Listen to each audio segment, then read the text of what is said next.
Welcome to Edge of Stone Sisters. I am Sarah. I am here with my wonderful cohort, Kathy. And I think I will do a very quick check-in. Good news, a good omen this morning was looking out into the yard, the backyard, and some grass seed, just a small patch of grass seed we had planted, was totally not doing anything. We thought the birds had just eaten it. I was happy for the birds, but it's starting to grow. So it seems like it felt like a really good omen. And again, not a fan of having a huge amount of grass, but this was like one patch. And we wanted to just have something happen, along with the birds getting a good meal. Okay. That is pretty exciting. It's always exciting to me to see things grow in any case. So I will follow that up with a short check-in about my garden, which, I think everybody at this point is happy to see rain, period. Like we had such a dry stretch. So it's great to see rain. And this year I have I have a little tiny enclosed garden. I think it's 4 feet by 10 feet that, keeps the deer away from the plants. That's where I plant most of my vegetables. And it's interesting what things decide to grow one year and not the next. Last year, I had 1 million cucumbers. This year, no cucumber, but many very huge tomatoes. Yummy. I bet they'll be delicious. My friend gave me the seedlings that she grew from seed. So I feel like there's always something exciting in there, even if it's not what I expect. Mm-hmm. It sounds very exciting. It's also funny because somebody just brought me tomatoes from their garden yesterday. I had a very social day yesterday. Somebody brought me tomatoes. So delicious. Threw them on top of my sandwich. So happy. Well, mine are green, but apparently they're going to be purple when they ripen. Oh. So that'll be Send me pictures. No, now I have to bug you in a month for purple pictures of tomatoes. I want that to put in my collage. Okay. Forget about salad. Let's talk collage.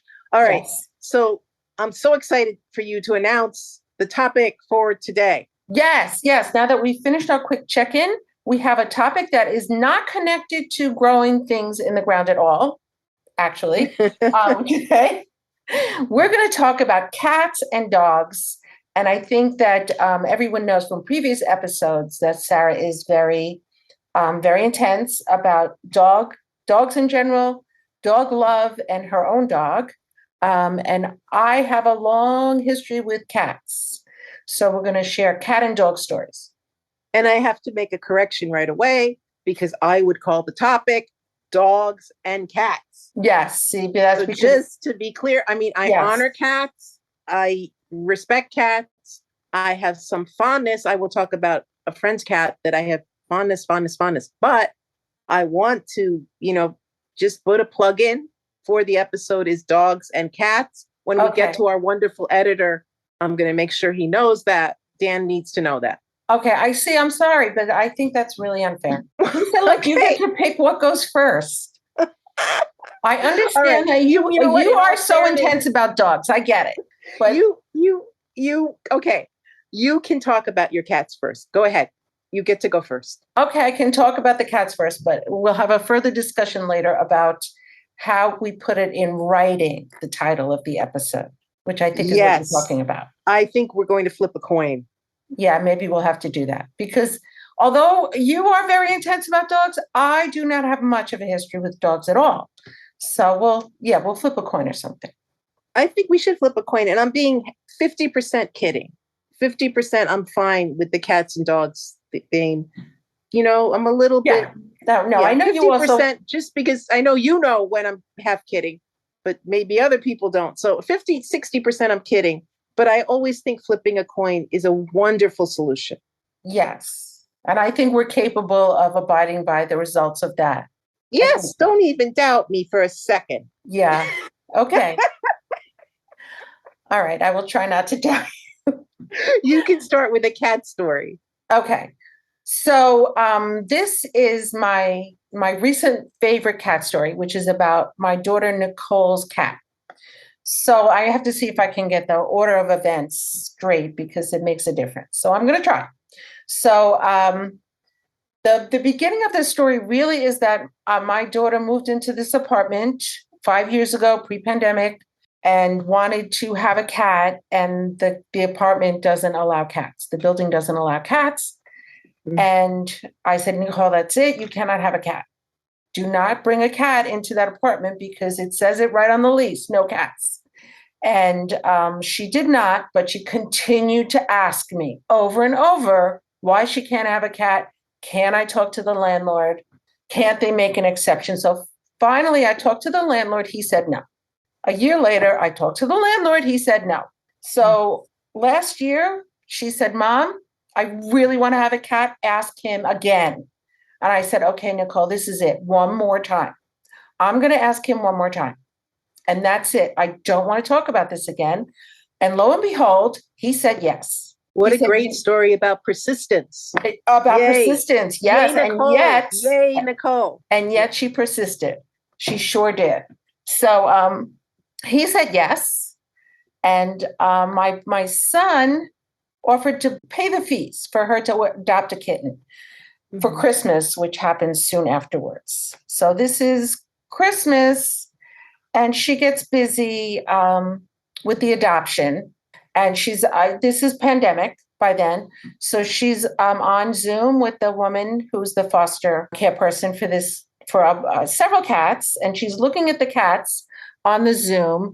And she says, one cat comes over, pushes away all the other cats, and presents herself on the Zoom. And Nicole said, yes, that is my cat. So the cat's name was Bastet. So she's in process of, how is she going to get the cat? It's pandemic. She can't go there. What can they deliver? How is that going to happen? They're in negotiation with all of this. And I'm saying, gee, Nicole, that's an interesting name, Bastet. Do you know what that means? And she said, no, I'll probably change it. I can't believe it that this is the first time we've had barking. Today that is so funny. We've had barking. Okay, so you can talk about Odie barking after this. Let me finish this story before I forget. Okay, so she's in process of adopting this cat whose name is Bastet. She doesn't know why. And that next week, New Year's Day, she woke up and had a fever. And she called me and she said, Mom, I have a little bit of a fever. Like I was out partying. Maybe I'm just, partied out a bit, but I have a temperature. And I said, no, you go out right now and get a test. And she had COVID. It was her only positive COVID experience. So now she's stuck in her apartment with COVID, quarantining. And how is she going to get this cat? And the woman offered to do a contactless handoff of the cat. So I think my son went down and just grabbed the cat from somebody's car and brought it up into the house. So there is Nicole quarantining in her apartment with this cat whose name is Bastet. And I decided, I really want to know what does that mean, Bastet? And I look it up on the internet, and Bastet is an Egyptian goddess who is in the form of a cat and who is the goddess of women's health and home. Wow. Yes. How timely and amazing. So Bastet, the goddess of women's health and home, arrived in Nicole's home in her moment of compromised health. And she is still there. And Nicole is really just wild for her. They are just well suited. And they really love each other. Nicole loves having a cat. The landlord is happy. Happy story. Lucky cat. Yes. Lucky Nicole. And just a lovely, lovely story. Yeah. So that is one of my favorite cat stories. So now, dogs. Well, it's nice that Otis was hearing all about your cat and he decided to bark. Because Otis, just so everybody knows, my dog is always in the room when we do a podcast. Like when I do my other work, when I do anything, he's like my assistant. His energy being near me calms my nervous system, makes me feel good. So I'm always have my dog next to me. All right. So I didn't even know that. Always. He's always next to me. That speaks to the fact that he's been so quiet in previous. Yes. Oh no, he's amazing. He's of course, to me, he's the perfect being of the world. But we can't start with him. My stories. Okay. We got to go way back to I already mentioned my first dog love was Lady when I took my dad, the collie, when my dad took me. I wasn't taking him to play poker. He was taking me for his poker. And there was the dog. And I just fell in love with the collie. So that was so perfect. So then my fast forward, I was like 5 or 6 years old then. And then when I was 9 years old, 10 years old, I moved in with my stepmom and dad after all kinds of family reconfigurations. And I then met the second love of my dog life, which is Maxine the poodle, which maybe you met Max. I think you did meet Max. I think I did. Absolutely. You knew Max. So Max was a beautiful black poodle with a little white star on his chest. He was born in Sweetwater, Texas. His name was Maxime Duperry. I'm saying it wrong, excuse the French, but his official name was that. But anyway, Max was so sweet. So then that was when I was a child, dog love. And the stories about Max was just a sweet, wonderful, smart poodle. Poodles are so smart. But one of his stories was that my mom, before I knew my stepmom, she was walking Max in the neighborhood. And this was Manhattan by the United Nations. And she's walking the dog. And this woman stops her and says, "Oh, what a beautiful dog." And I can't do the accent at all, but the woman was Greta Garbo. Oh my goodness. So just admiring Max. Oh my goodness. You never told during me that. the time that she was so reclusive. But my mom just happened to see her on the street, and that was that. That's amazing. So Max was a gorgeous, handsome, beautiful, special dog. And one of the things I most remember is my grandmother was so in love with Max that she would take 2 buses from the west side of Manhattan to the east side and to take him to the groomer because my mom was busy working and doing other things. So she would do that. She would buy him beautiful sweaters. And then one time early on, when I was just starting to take care of Max myself, she called me up on the phone and said, "Listen, I want you to be careful when you fill the water bowl. Don't fill it too much. I don't want him to drown." Wow. So when I told Don this story, my husband Don, this story recently, he said, "Oh, that explains a lot." He said, "That explains a lot about me." So that was, and then Max wound up living with my grandmother. Sarah, I'm sorry, but you have to be more clear about what that says about you, explains about you. Well, just that I will say things that, "Oh, don't let this happen." And they may be things that absolutely could not happen. And I can't even think of any good example right now, but he's saying that I will be afraid or concerned or imagining something, and it's like, a couple of inches water, the dog was not going, drowning was not a real concern. Right. So he's talking about my how tethered am I to reality? Yeah, right. Or how tethered am I to my imagination? Right. So there's source of anxiety to some extent based on you actually believing that dog could drown in 2 inches of water. Well, I figured she knew the dog better than me. So, I mean, I was just honoring my grandmother, and I knew how much she loved the dog. And it was just very funny. It was just it's a funny thing. But she loved that dog so much. And it's so great. She would take those, in her 80s, she would take those 2 buses to take him to his appointments. So that was, it was amazing. That is really interesting. All right. So wow me with a cat story. Okay, so my next cat story is also about my daughter and cats because she found this young man on Tinder, I think, and at one point decided she's going to go live with him in Indiana.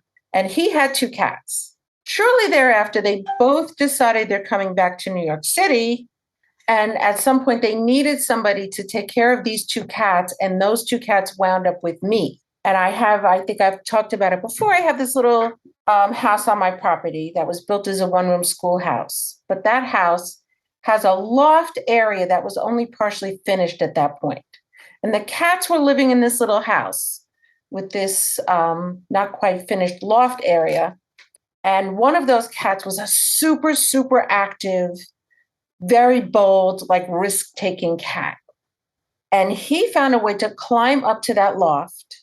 Like he was climbing straight up the wall. Like there were scratch marks on the paint on the wall where he went vertically straight up to that loft area. And he kept going underneath the floorboards. And I kept being nervous that he wouldn't come out.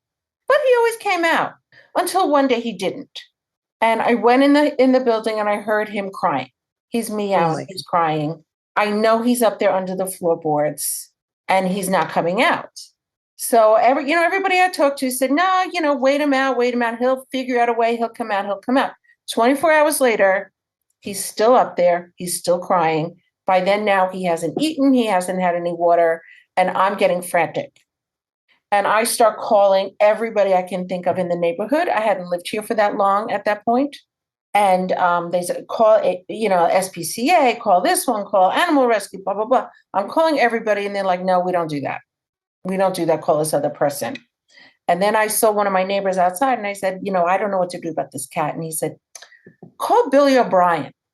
So I call Billy O'Brien. I get his wife on the phone and she listens to my story and she says, I think my husband can help you with that. And like 20 minutes later, this guy arrives, walks in with his toolbox, looks around, listens to the story, goes out to his car and gets the one tool that we needed to solve this problem, which was a little mirror on a long stick.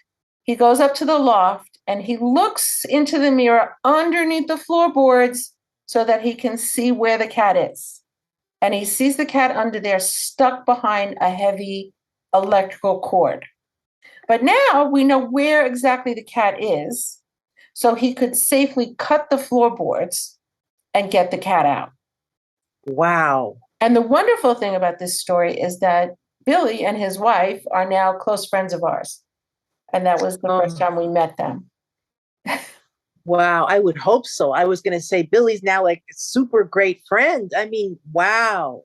And so such a simple thing, but if you don't think about that, you don't know. I remember some of this happening and I remember how anxious I was and I didn't know what to do. But I remember hearing this from you when you were going through it. Yeah. Let me tell you, I had a pretty frantic day calling around trying to find somebody who would help me with this problem. But I forgot it was the mirror. I forgot that part. That was the thing that really made the difference. Because once we could see exactly where the cat was, then we could safely get it out. Wow, that's an amazing story. Boy. And maybe cats will have to go first in the title. I'm starting to change my mind. Oh, well, let's see. We're going to hear more dog stories. Mm-hmm. So True. So let's hear another one. Especially we're up to, oh my gosh, we're up to my first family dog in my marriage. Our beloved Kojo. So we were living in Westchester and we decided to get a dog. No kids yet. We wanted a dog first. And we go to look at these dogs that are in pens and to see, we could, person rescuing dogs, giving away dogs, giving up dogs, not giving away. And there was a German Shepherd and I had no idea. He was mostly German Shepherd. He wasn't full German Shepherd. He was mostly German Shepherd. I had no idea that I was looking for a big dog, like, this kind of dog. And he just like spoke to me. He got up on all his hind legs and he looked at us and he was calling us over and he just spoke to me and we said, that's our dog. That's our dog. So he was such an amazing dog. They said the woman was just, when she had to give him up, she was just sobbing. He was like 5 years old when we got him. Aww. But he was incredibly well trained, but he still had a lot of personality and character. And it was just the kind of dog we would take him to Christmas at Don's relatives. And he would sit under the table, 30 people eating dinner. He would sit under the table at my feet and not make a peep. So he was that kind of dog, but he was also really playful. And he would, I'd put him in the yard with the kids. Then we did have kids and I was doing all kinds of things in the yard, playing with kids and having art camps. And they would take toilet paper and they'd wrap him up and make him a bride, which I wish I could show that picture right now. So, I mean, he would just sit there while they wrapped him in toilet paper. And he was just the sweetest and very protective. He was very fiercely protective of us. And it was interesting to have that kind of protection, to know that he would do anything for us. Like you just felt that energy. Mm, mm, So, and the one thing he couldn't tolerate is, I am sorry to say this, I apologize, cats. yeah. He was great with children, people, other dogs, could not Hmm. tolerate cats. I wonder if So he had had a bad experience with a cat. probably to the Probably. point where when I walked him, we used to have woods behind the house, our first house, and I'd walk him, and if there was a cat, he would pull. I would wind up getting pulled. I mean, literally, Mm, my body would be flat to the earth, flat mm, on the ground, and I'd be holding him to not let him go, and he was pulling me. And this is the perfect gentleman dog in every other situation. So that was part of it. Um, so we took him to Cape Cod. We took him places. We did all kinds of things with him. Once he had to sit in my lap in the car. This mm. 75, 80-pound dog just curled up in my lap. We could do everything with him. He was just an amazing thing. Amazing dog. Amazing. And then the biggest, it was very sad. He got cancer, and we took him. That was an amazing thing because he had to get um what's the word? Tell me the word. Radiation. Radiation, Radiation. yeah. And back then, it's all changed, but back then we had to either go to Boston or New York City. Went to New York City Animal Medical Center there, and I slept with my 1-year-old son and the dog on my friend's floor for most of 6 weeks. Found a car service driver. People would not come near us with the dog to get the cab. I Mm, couldn't get a mm. cab or anything. So I found a car service driver who said, "Yes, I'll take you 3 times a week. I'll take you back and forth." Beautiful Desmond, wonderful man. And and we took him for his treatments. Yeah. And then that bought him another year plus of life. Mm, So that was an amazing, amazing thing. And Desmond, oh my God, Desmond, that was during the Gulf War. And I remember Don and I being so upset about things going on in the world. And also Don was sick. And so I needed a ride back to Albany. And Desmond, I asked him to drive us. So he drove the dog, the baby, and I back in a snowstorm to Albany. And that's when my daughter was conceived. So we wow. know that. So the whole story is so connected to so many things. So that's my beloved Kojo.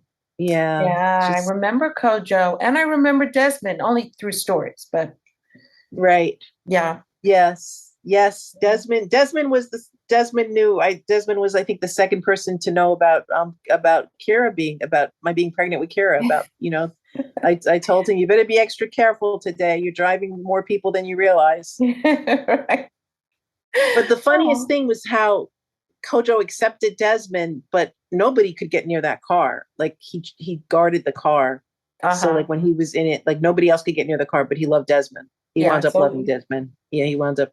But problems sometimes after his treatments, he would have gas. And mm, one time we had to pick up another passenger, only one time. And so we're in the car, and where Desmond's helping the person in, and Kojo's farting, and it was horrendous. And I'm waving my hands like all over the place. The persons thought I was waving at them. They asked me, they started talking. They thought I was waving at them, and I'm constantly just waving my hands, and it was hysterical. It was hysterical. yeah, I remember you telling me these stories still. Yeah, Yeah. yeah. So he was just amazing. So that's my Kojo. Yeah. And that's more than 30 years ago. Um, yes, yes, Yeah. yeah, yeah, yeah. Yeah. It's hard to believe. Yeah. Maybe I'll just take a minute in the middle of cats and dogs to just say that we made a conscious decision not to talk about other pets yet, not in this episode. So that means that although Sarah said she was going to mention the little baby bunny who's been living in her yard recently, and I did have a long relationship with a house bunny um, who spent his life with us 11 years before he passed away. We are really intentionally not talking about other pets, although we both love animals of all kinds.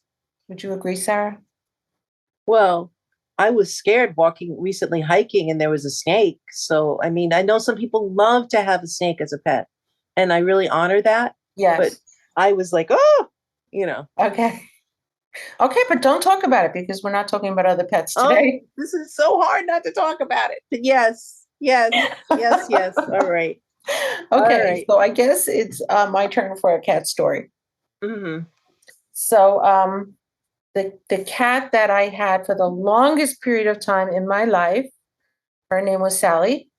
And I was working in a group home, and this very pregnant cat came in from outdoors and went into a closet in that house and had a litter of 5 kittens and walked out of the house and was never seen again.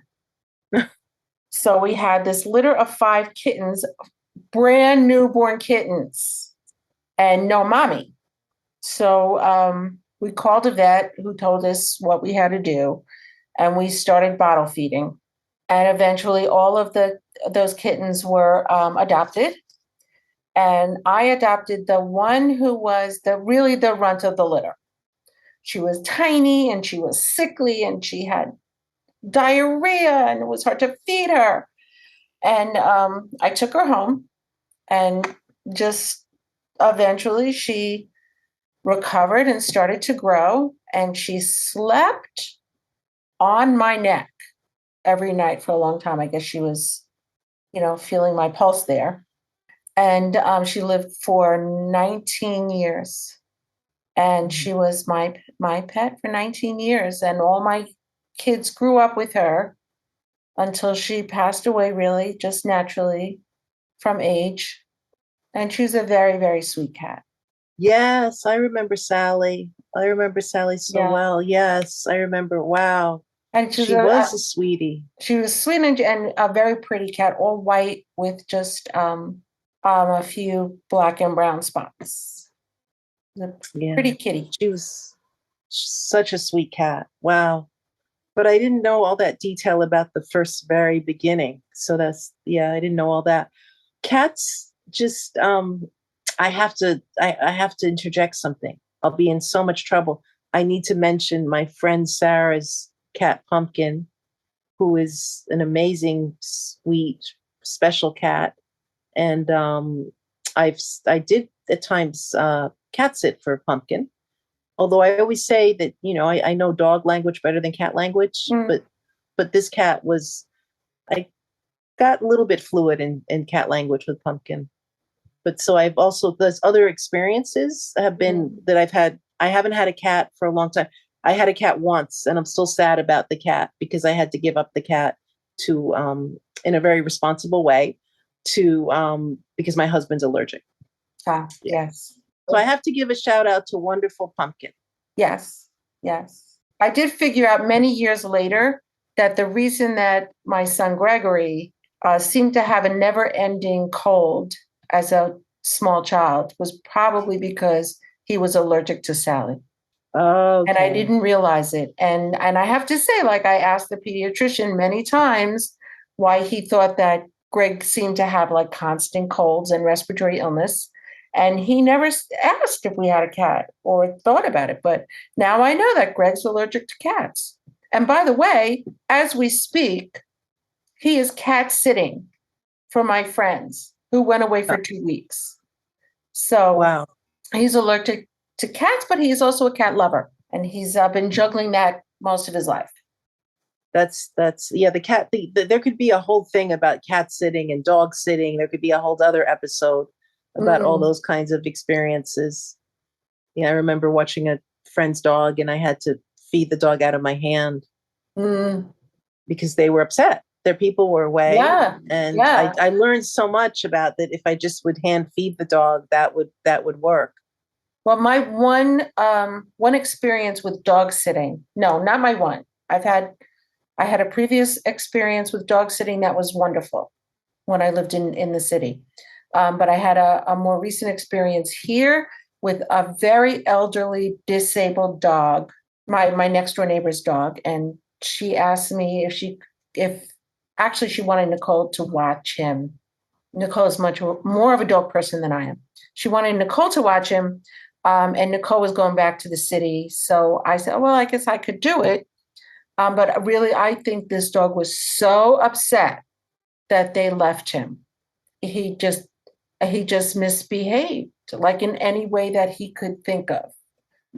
And it was a very difficult experience for me. some of those ways were messy, I will say. And he was really a very, very sweet old dog, which is one of the reasons I agreed to do it. He was such a sweet dog. But when they left, he was not. And I really think he was just so upset. Oh, dogs can be so emotional. My dog, Otis, our current dog is can I jump into my current dogs? Yeah. Our current dog we've had for a long, long time. He's 11. He still jumps around like a puppy, knock on wood, blessings on that. But he's so attached to Don that last year Don went away camping. It was supposed to be for a few days, and a day and a half into it, I had to say, please come home, because Otis was just getting ill from longing for him, and you could just see it. It was extraordinary. And he had me, he had his house, and it could be that maybe he had some sort of stomach thing, and then something was going on, and then that Don being away on top of it was too much for him. I'm really not sure, but they're so sensitive to their people and their routine and their loved ones. It is. I think cats. I always tell people not to get a dog. Meaning, no, that's not right. If somebody is considering a dog and they want to travel a lot, or they have a lot of responsibility outside the home, or they're crazy busy in their life, I encourage them to think twice, because it is a big, huge time commitment. It's like a big, it's a big, huge time commitment. So yeah, and yes. cats are notoriously more independent. Although I did read an article recently that said that cats are actually much more attached to their owners than they appear to be. Oh, I fully believe that, because I have cat sat, and I just try to stay as long as I can when I go, and not just do it. I never think it's just a feeding and a water. And, I think they need attention. They need company. So I'll always try to stay extra. And I see how there is a loneliness. I see how there is, there can be a loneliness, especially after a couple of days, especially when it gets longer, when the person's away longer than a couple of days. I see that for sure. Yeah, I think, oh my gosh, to me, Otis, we have him in a real routine. And the difference is, I think dogs are much more routine oriented. I mean, I know cats must be that way about their eating, but there's something like the way we do things with Otis, it's so specific. And he's just and if I don't do it in a certain order, he looks at me like I'm crazy. Yeah. It's just, it's so specific. Yeah. Well, and he brings so much joy. I believe that routine is so important for humans. So why wouldn't it be for our pets? I think that's, I just had that conversation this morning. That's a whole other thing. Routine versus not routine. Yeah. Yeah. All right. So that's a whole, maybe a big future topic. A future topic. A future topic. I just want to hug my dog now. I'm so in love. Okay, but I think that you should tell like another specific story about Otis. A specific story about Otis. Every day with him, I don't have like as like specific, but every day with him is like an amazing. I'm trying to think. I don't want to tell about when. Oh my God, he all of a sudden he has these weird things where he gets afraid of things and we don't know what's going on. And recently we had to drive him around to calm him down. We had to drive him around like a baby in a car. You know how babies go to sleep if you drive them in the car. Yeah. Well, we needed to drive him around in the car to calm him down. And then eventually he was fine. He's a very sensitive soul. He's a very sensitive soul. He's very quirky. He talks. We think he's part husky. We don't know. The thing about Otis is he's such a stunning dog that people stop their cars in the middle of the street and shout out, "Oh my God, what a beautiful dog. Wow. Oh my God, what an unusual dog. Oh my God, what a gorgeous dog." People stop Don all the time. Oh my God, why isn't this dog in Hollywood? I mean, so we need, you need to see a picture of him. And he's just, and I'll say to Don, well, you look handsome in that, but not as good as Otis. I don't think there's any man alive who could look as beautiful as my dog. That's my Otis story. And he's named after I think Otis that may be a Redding. story more about you than Otis, but okay. No, well, he's just so absolutely stunning looking, and it's not about just the looks, it's his spirit. It's he has his own determined personality. He has his own quirky personality. He sometimes listens, he sometimes absolutely is very stubborn, very stubborn. He's highly intelligent, highly emotional, very stubborn. Possibly a husky, possibly a Korean Jindu, possibly a white shepherd. We're not sure. We haven't done any DNA. Yeah. Okay. We're I not never sure. thought of that. Do people do that? Like DNA for their pets? Absolutely. Oh, it's a huge new thing over the last few years. Oh, DNA for your I didn't pets. know. It's a huge thing. And sometimes, oh, and I forgot to mention my love of Instagram pets. I follow some dogs on Instagram and I just fall in love with them. It's an emotional roller coaster though, because they're amazing. Oh, and Bunny the talking dog. If you don't know about Bunny the talking dog. Yeah, I do not. Okay, Bunny the talking dog, they have the dogs who use those boards, those adaptive boards to talk. Yeah. This dog has like a huge vocabulary. And she's just amazing. Has like 2 million followers on Instagram. Oh, I'll have to check her out. So, you know, as a special educator, I know a bit about those kind of communication devices. So that would be so interesting. There's a lot of negotiation that winds up going on because she'll say she wants something, but she just had a walk. And so they'll say, no, walk later. There's so much, but she also talks about her emotions and she uses the word love. And it's just, wow. It's kind of extraordinary. And she alerted them to when she had something in her paw. So an ouchie by using the word ouchie, you know. So it's just amazing. With Otis, I feel he communicates like the way if he's thirsty, he puts his paw in his bowl if we didn't put the water there, and he knocks on things. He finds amazing ways to communicate with us. He just, you know, I feel like I'm hearing enough, and or he'll just start that husky sound. Right. Those people who know huskies, he starts a kind of talking husky sound. So anyway, this was Dogs and Cats. Yes, it was. we could go on for another hour, but we will not. No, and as we said, some of these topics that we veered off into will be possibly future episodes. And again, we hope our listeners will send us ideas for topics if such things occur to them.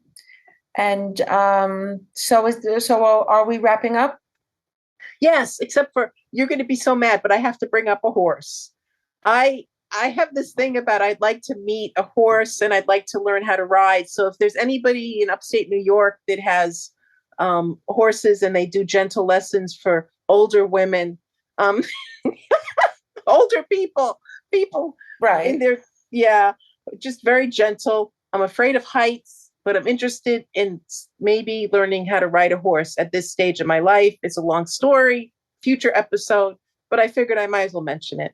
Okay. So, you know, if you come visit me finally, I bet there are places near me where you could ride horses. Oh, you can start the research tomorrow. Okay. I'll do that. Now let's talk about something else. We'd love to hear from you, our listeners, with any questions, any thoughts, responses, and comments, and also any ideas you might have for future episodes. Yes, and you can reach us at stonesisterspodcast@gmail.com. That's Stone Sisters Podcast, all one word, @gmail.com. And we'd really love to hear from you.